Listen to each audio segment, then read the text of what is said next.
Coming up next on MASL Primetime, San Diego was flying high against the Baltimore Blast in an East-West showdown. Two heavyweights traded punches as Florida visited Milwaukee, and overtime was needed to decide things once again. Ontario's red-hot play continued as they pulled a shocker, and Justin Stinson of the Fury joins us to talk about what's helped them turn things around after a slow start. It's all coming up next on MASL Primetime.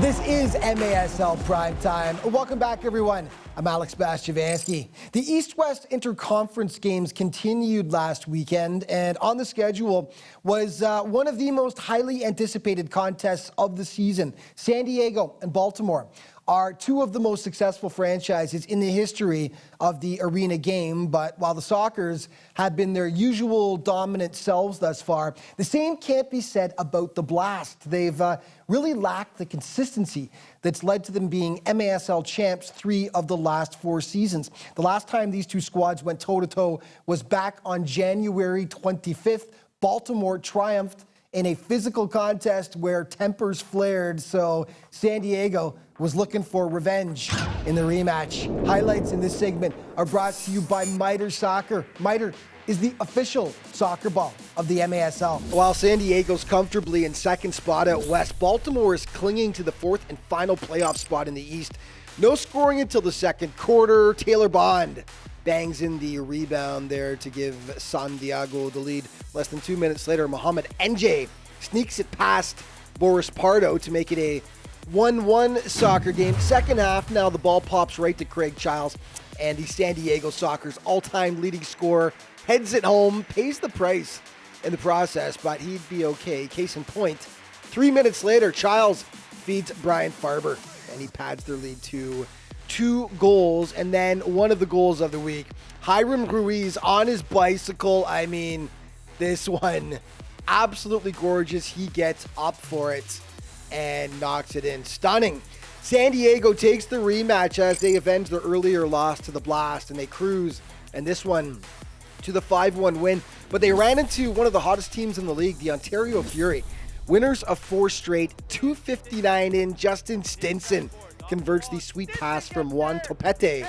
1-0 for the home side. Late in the first, the Sockers player gets chopped down, so a penalty kick is called. Chris Toth stops Brandon Escoto, but Slava U is there to put home the second chance, so they were all tied up 1-1. Second quarter, Ontario takes the lead and never looks back. Macon Abreu making it 2-1 for the Fury, and then it's time for Frank the King to take over. Frankie Tayu smashes in the Jesus Pacheco pass to extend the lead to 3-1.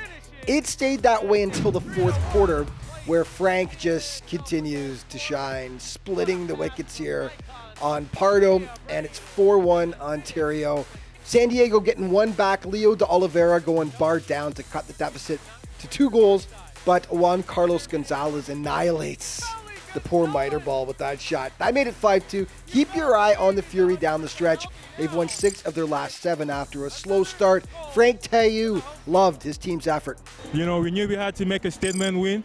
Obviously, we came out and we beat Mesquite 7-0, but we challenged ourselves for this one. And so hopefully we can keep rolling on this. We can build off this game. Okay, Dallas hosting Eastern Power Utica, and they gave them all they could handle, did the sidekicks. Freddie Mugin, a member of Canada's national futsal team, he gets things started for Dallas. 2:25 in, poking it past Andrew Coughlin, and then Luis de Andre does it all himself, putting it in. Could an upset be a brewing? Moises Gonzalez responds for Utica, though, smashing the shot past Juan Gamboa. Second quarter, the Blues equalize. Bo Yelovach to Liam Callahan.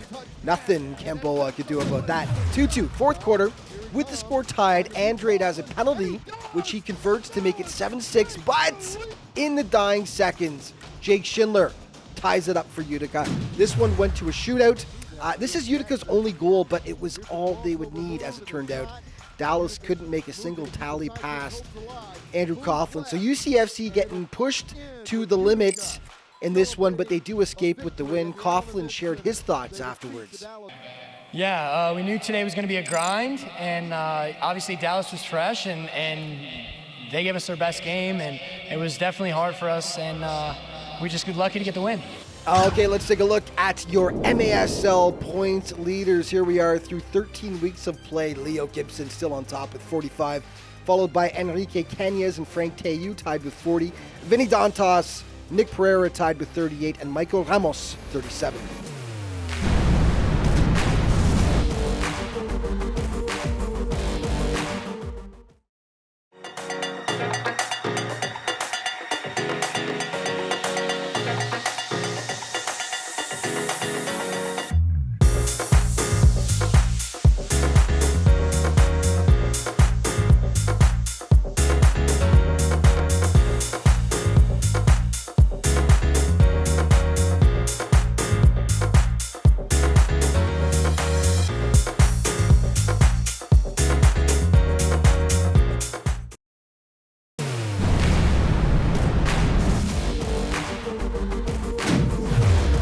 And welcome back to MASL Primetime. Last season, the Milwaukee Wave captured the Ron Newman Cup, and a big reason why was their dominance at home. Panther Arena was really like a fortress for the Wave as they lost just a single game there. This season, however, home hasn't been quite so sweet.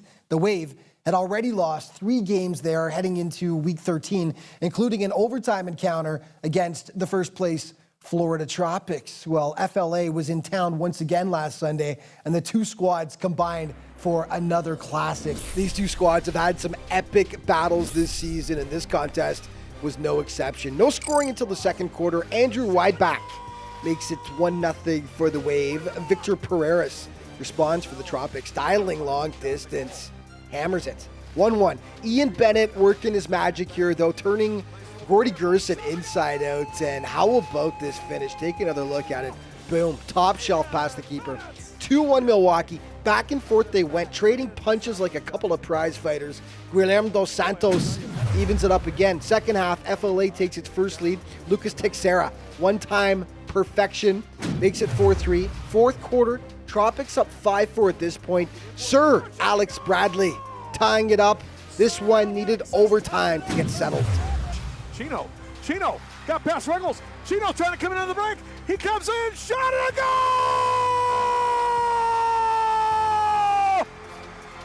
Angel Carriol is Chino! Great call by announcer Tom Wynn. What a game it was. K Mesquite hosting Tacoma. Victor Elikwe draws first blood with an absolute screamer from in tight there. Past Danny Waltman. They'd add to that lead big time in the second quarter. Cody Ellis leaving Waltman no chance. 2-0 Outlaws. And then the love machine, Jamie Lovegrove, hitting Jose Maria Otizi, making it 3-zip. Mesquite, they weren't done. Sean David, spectacular rush here. The home side going up by 4 goals heading into the fourth quarter of play. Douglas Lima breaking the shutout here, though, putting it off the post and in. But on this day, it was all Mesquite as they take down the Stars by a 5-2 final score. Tacoma also visited the Sidekicks on their Metro Dallas adventure. And with the score tied 1-1, Freddie Nugent, the sweet redirection out front, and then showing off his best Spider-Man impression. Michael Ramos had a huge game for Tacoma. He deposits the Alessandro Canali feed to knot things up, and in the second half, more Ramos. Little shimmy and shake here, and then he rips the twine. Spectacular. Was he done? Heck no. Ramos smashing the miter ball past Juan Gamboa. That made it 4-2 for Tacoma. They'd go up 5-2 actually, but Dallas had a late rally. This Freddie Nugent tally drew them to within a goal, but the Sidekicks would run out of time as they lose another 1-goal game. This time to the Stars, who triumph 5-4. Okay, the I-70 battle resumed last week. KC hosting St. Louis. Lucas Almeida gets the visitors on the board first, just 3:35 in. Kevin Ellis had a huge game for the Comets, though. He converts the pass from Kyle Williams to knot it up at 1 apiece, with St. Louis leading 2-1 in the second quarter. Ellis back at it, smashes a beauty past Paulo Nascimento, and it's 2-2. They kept going back and forth for a while. Judica Carvalho, one of the goals of the week, a screamer, top shelf past Nicola Neto. Gui Gomez responds for KC, splitting the wickets on Nascimento, and that was part of a run of 4 straight goals for the Comets. Adam James banks it in off the far post to give them their first lead of the contest.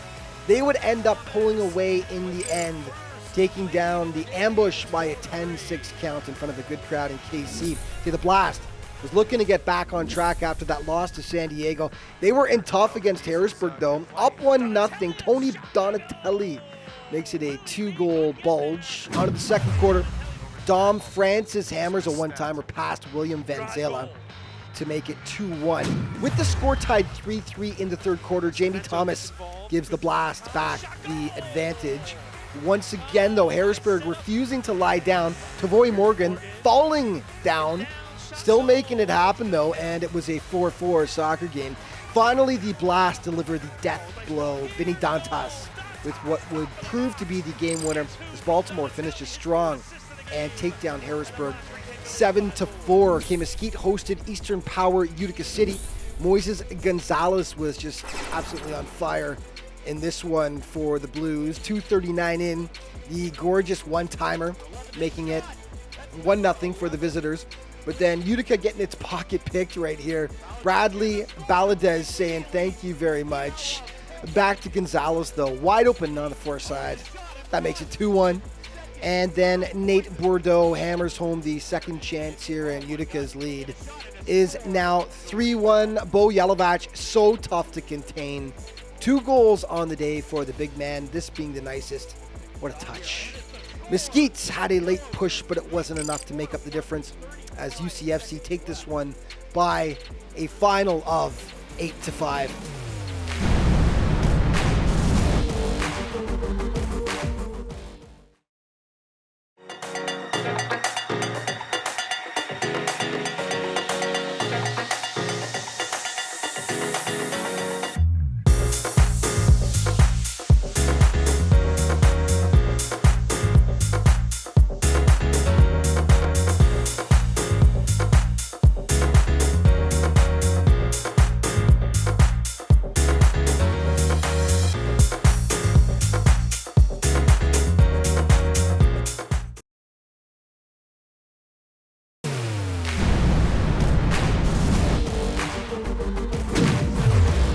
Welcome back to MASL Primetime. The Ontario Fury are coming off a huge victory last weekend, their biggest of the season so far.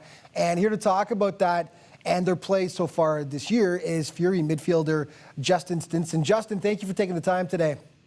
Oh, thank you. How are you, Alex? I'm doing good, buddy. And I mean, you're doing better, though. Let's start with that, because that win on Sunday, not only do you take down traditional MASL Power San Diego, but convincingly 7-3 the final. Definitely a scoreline that turned a lot of heads around the league. Talk about the game and what you guys did right. Yeah, I think from the very first whistle, I think we came at them high pressed, and throughout the whole game we didn't stop. We didn't take our foot off the gas pedal. We just kept going. So, and despite the win, it's been an up and down the season so far for the team. Right. After 13 weeks, right? Your record sits at 7-8. Maybe just talk about what's been working up to this point and what you feel the team needs to work on.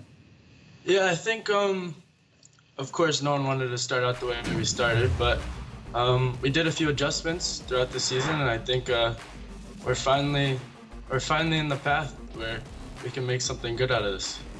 Yeah, and how big of a boost do you guys get from that San Diego game? Obviously, is that something that could turn the season around? Do you feel a win like that over a traditional MASL Power? Yeah, that win last night was huge. Yeah. After that, we just have to keep looking forward to each game, keep improving, and all you can ask is each day at training, just keep going. Keep bringing it. In the offseason, you picked up MASL legend Frank Théu, a former league MVP, and I mean, once again, he's obviously having an MVP caliber season, leading the league in goals, second in points. Man, just talk to us about Frank and what he's been like for the Fury. Yeah, Frank is unbelievable. Playing with him, his leadership roles, not just on the field, but off the field as well.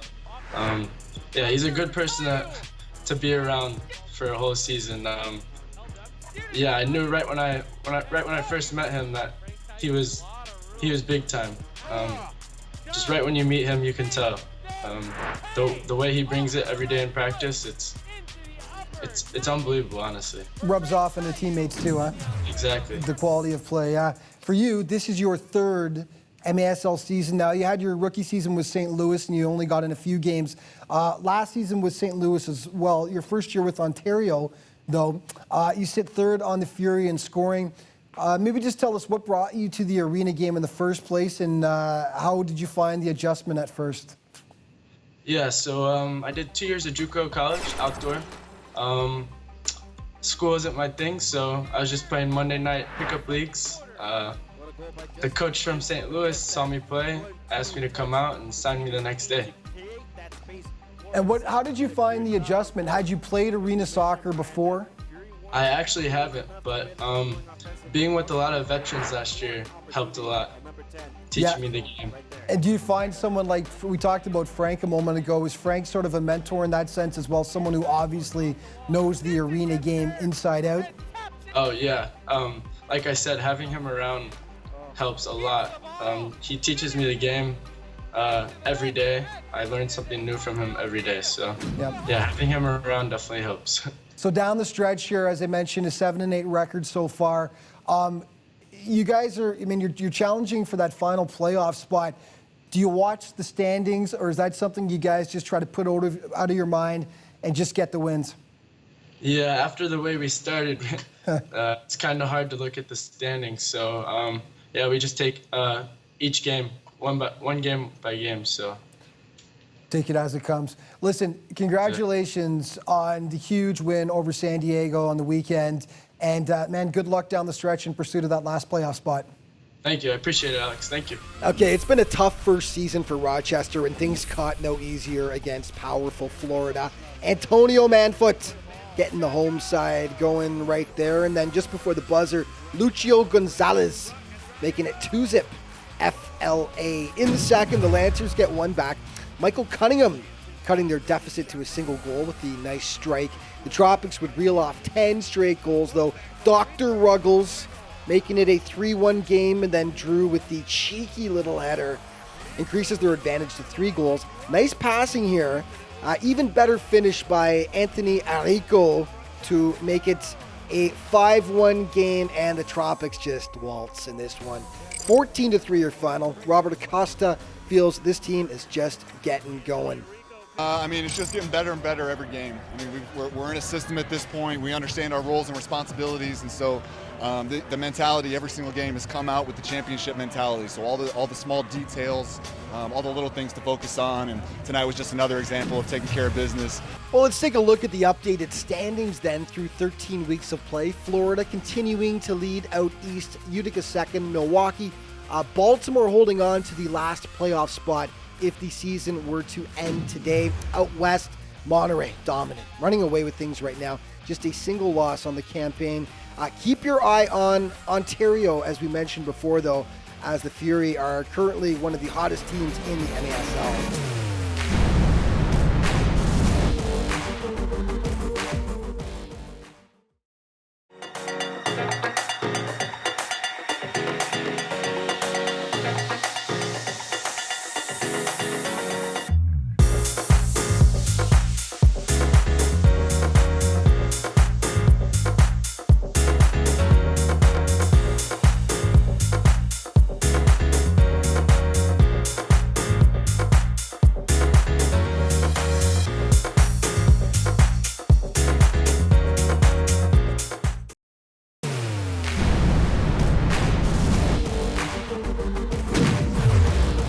Welcome back to MASL Primetime. Back on January 24th, Monterrey's hopes for a perfect season were dashed when it lost its first game, somewhat shockingly, to the Tacoma Stars. Well, since then, the Flash have just played like an angry bunch, and they've been flat out dominant. They've recorded 4 straight wins, racking up a plus 19 differential in the process. Mexican rival Sonora was next on their hit list last weekend. Game highlights in this segment are brought to you by Sports Resource Group, proud partner of the MASL, SRG, building walls that bring us together. This rivalry is a fierce one between the MASL's 2 Mexican clubs. Sonora still looking for its first win over Monterrey, and things don't start well for them. Cuatro Solares enfrente. El disparo, gol. Gol. Roberto Escalante making it 1-0 Flash, and then Jorge Rios hits the streaking Eric Rosas. 2-zip. Rosas wasn't done. Hugo Puente sets him up. Rosas deposits. Flash up 3-0 after 15 minutes. The Solas would break their goose egg in the second. Enrique Cañas continuing his hot play this season. Nice goal. 5 minutes later, though, Puentes picking up his first tally of the day at the side of the net there. Second half, Eduardo Garay has too much time and space, and he makes it a 4-goal Flash lead. Great work by Gustavo Rosales here, though. Stays on his feet, eludes the sliding tackle right there, and it all pays off in the end. Actually, an own goal by Monterrey. Sonora couldn't make up the difference on this day, however, as the Flash continue to look dominant out west. Sonora had better luck against a struggling Orlando side, though.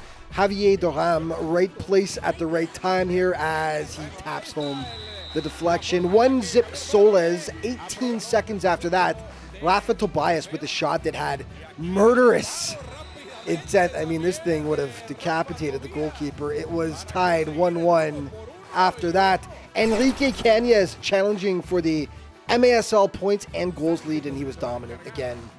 Gets a fortuitous bounce to him here. Wide open nets, and Enrique doesn't miss those. And then he rips it off the bar here. It stays out, but Christian Espinoza makes sure it goes in after all, as he's just chilling on the doorstep and taps it in with his head. 3-1 after 15 minutes. Orlando stuck with them for a while anyway. Tobias squeezing one past the keeper to draw them within 1. Second half, Efrain Martinez slides it through keeper Josu Mazon, and the Solas get their 2-goal lead back again, though. The Seawolves just refusing to go away. They steal, and Armando Tello making it a 1-goal game again. But check out this strike by Javier Doram, and I mean, this thing is on a rope. Top shelf, still rising, and that makes it 5-3 for the home side, and that's when they put their foot on the accelerator. David Gonzalez doubles up their lead to 6-3, and in the fourth quarter, Edson Sanchez gives the Solas a 4-goal advantage, and the Seawolves would get no closer after that as Sonora runs away with it, and 11-6 your final in this one. Okay, let's take a look at the naughty list. And after a headbutt that resulted in a suspension last week, peace and love reigned in week 13. Nothing to tell you about. Everyone behaved. Our team of the week for week number 13, and it is Jamie Lovegrove, Moises Gonzalez, Angel Curiel, Jake Schindler of Utica City, Joshua Sandoval of the Tropics, and Paulo Cortez in goal. Our Sport Turf player of the week for week 13 is Moises Gonzalez of Utica City FC, who had a great couple of games out west as he racked up a total of 7 points, 5 goals, 2 assists as UCFC won both their games in week 13. And our primetime plays of the week, and number 5, Juan Carlos Gonzalez of Ontario, smashing it top shelf against San Diego. Number 4, Sonora's Javier Doram. This thing is on a rope.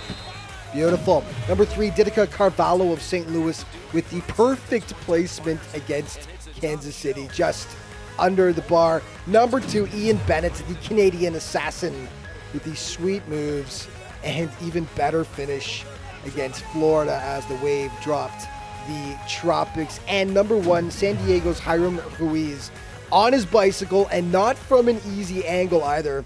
This is just utter perfection. Beautiful shot. Part of a big win over Baltimore by San Diego, and it is our primetime play of the week.